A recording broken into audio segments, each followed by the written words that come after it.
like a simple star system. Do me a favor. If you're listening on any of those platforms, do me a favor and give me a quick rating for the show.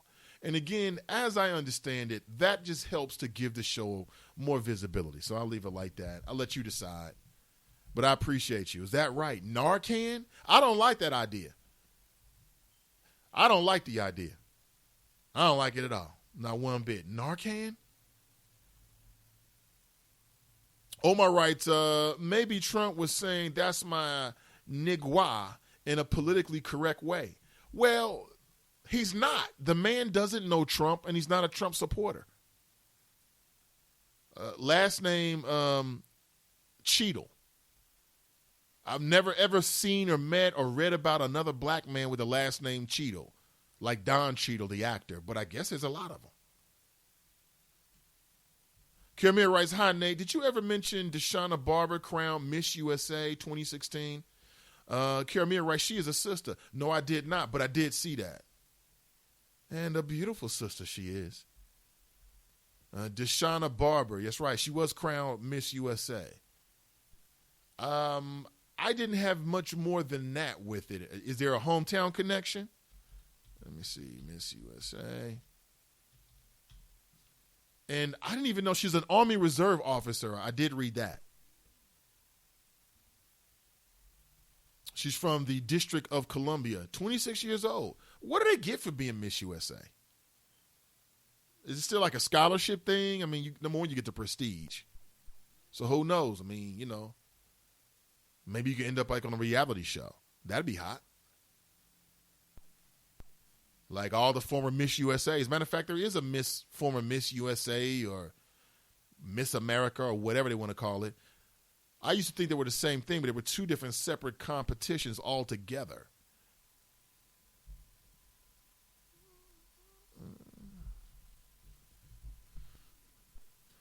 And nobody said anything about Steve Harvey when you mentioned beauty pageants.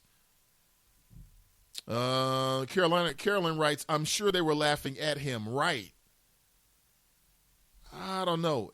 If you were at a Trump rally, and as I understand it, the man was holding a sign that supported Trump. Okay? So, hey, I can understand Trump saying, hey, there's my African American. You know, maybe he just talks like that because as a billionaire, he doesn't really need to check his words with anybody. So he just says whatever the hell he wants to say. Does whatever the hell he wants to do. Maybe that's what it is. I mean, maybe we shouldn't assume it was automatically like some kind of like plantation reflex inside of him. It's just in his DNA, you know. Maybe it was just how he talks. So the man, Gregory Cheadle, was holding a sign. But when they asked him about it, get this. He says he was holding a sign to keep the sun out of his eyes. There it is. There it is. Mr. Cheadle is a Republican candidate who is running for California's 1st congressional district. He was holding a sign that read Veterans for Trump. But again, later admitted he was just trying to shield himself from the sun. So here Trump is all desperate. But didn't Trump hire a black woman? He was at a campaign rally. He looks down, he sees this woman. He's impressed by her. Some tells me that Trump likes black women. I'm just going to go ahead and put that out there. I think that Trump is attracted to black women, and I'm attracted to black women, okay? One black woman in particular. So I understand. Okay, we got the same thing. He's at a rally, and he sees this woman, and he basically invites her on the stage and offers her a job on the spot. And you know he's got Omarosa.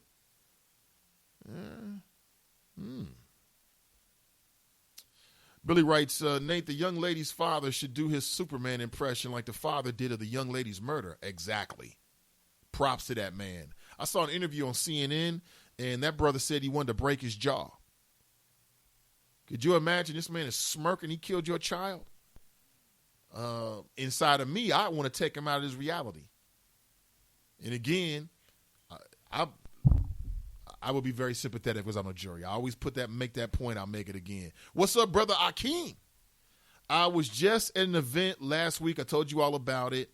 Tracy was there, and Akeem was there. We were down at Elements, and I see brother Akeem, and I greeted him with the traditional greeting as a prince from Zamunda. It was a beautiful thing.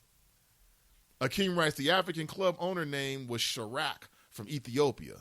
Also owned After Hours Reggae Club. I'm not sure. I think I might be a conversation he's having inside the chat room. Again, if you've never joined the chat, try it. Try it. Brent says, has anyone seen the video of that sister who put Bill Clinton on blast?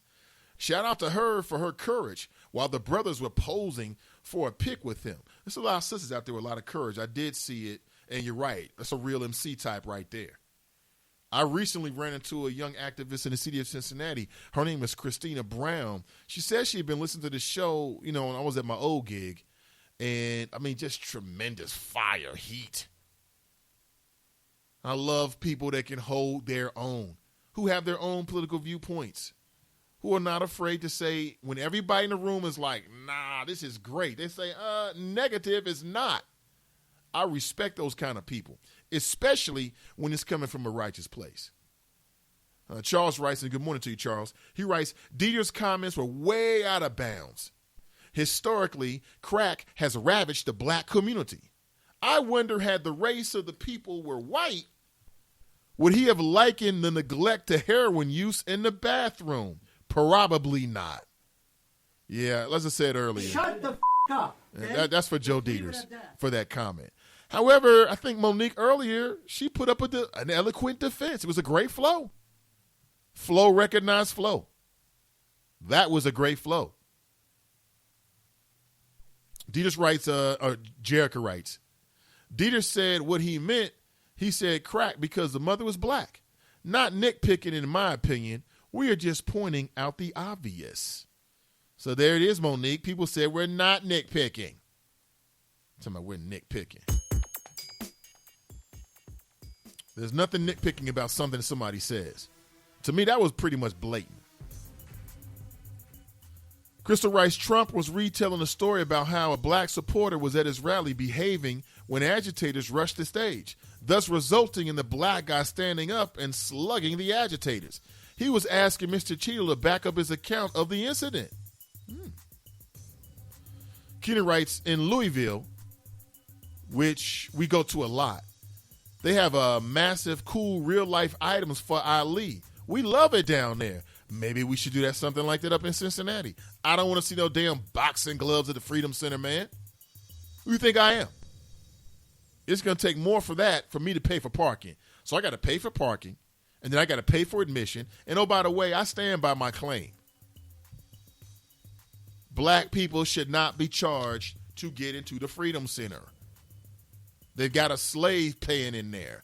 Haven't we paid enough? Haven't we paid enough? Just saying. And I know they changed it now. It's not just about the black Holocaust or the black experience because, quite frankly, outside of roots, how are you going to monetize that? You got half the population wants to act like it never happened, and then the other half of the population believes it never happened. Brent writes, Ali met with Saddam Hussein to release those hostages. That's how I understand it. Kenny writes, oh, by the way, Spreaker notification worked today. I'm on top of things.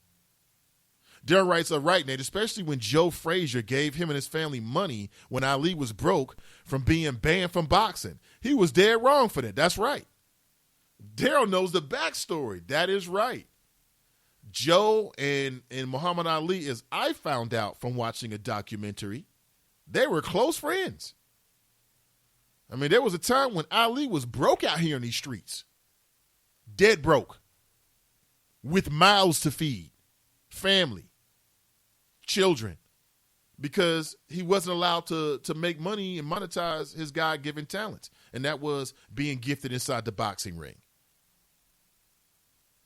And, run around calling Frazier a gorilla. See, that's an inconvenient little thing. We don't like to talk about that in the black community. Muhammad Ali was dead wrong for that.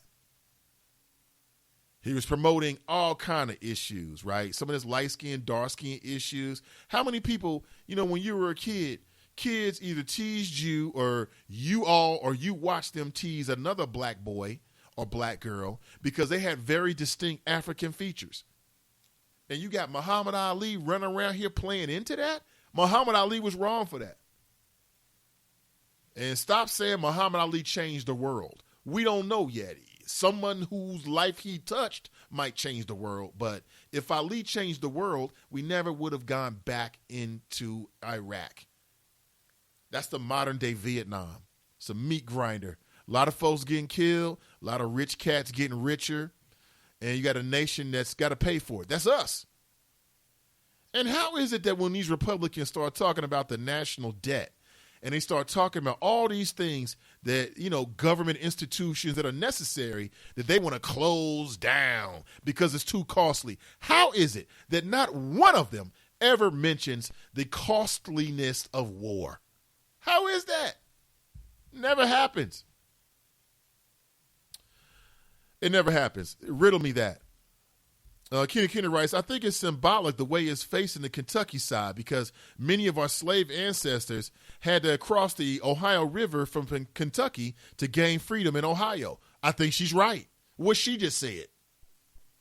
Why didn't I think of that? She's right. I think she's on top of it. Carolyn writes, there was an article written on Joe Dieters in the Cincinnati Enquirer, September 21st, 2015, titled Outspoken Prosecutor. Quote, I never have a filter. Check it out. And he means it. He absolutely means it. It's Joe Dieters. Hey, listen, folks, thank you very much for listening this morning. This show will be made available as a podcast immediately following. Tell one person about the show. Tell them we're on at 7 a.m. Tell them to join the Chop Shop.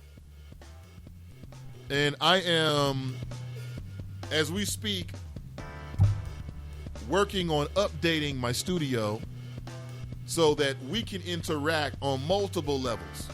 But I'll give you more details as things are put in place. It's always a pleasure for me. Always a pleasure. There's never enough time. But my time is short. Thank you for listening. I'll be back with you tomorrow morning at 7 a.m. for more superlative flows on people, politics, and pleasure. From the king of straight talk, Nate Ivey. Until next time, take care of yourself. And I'm out.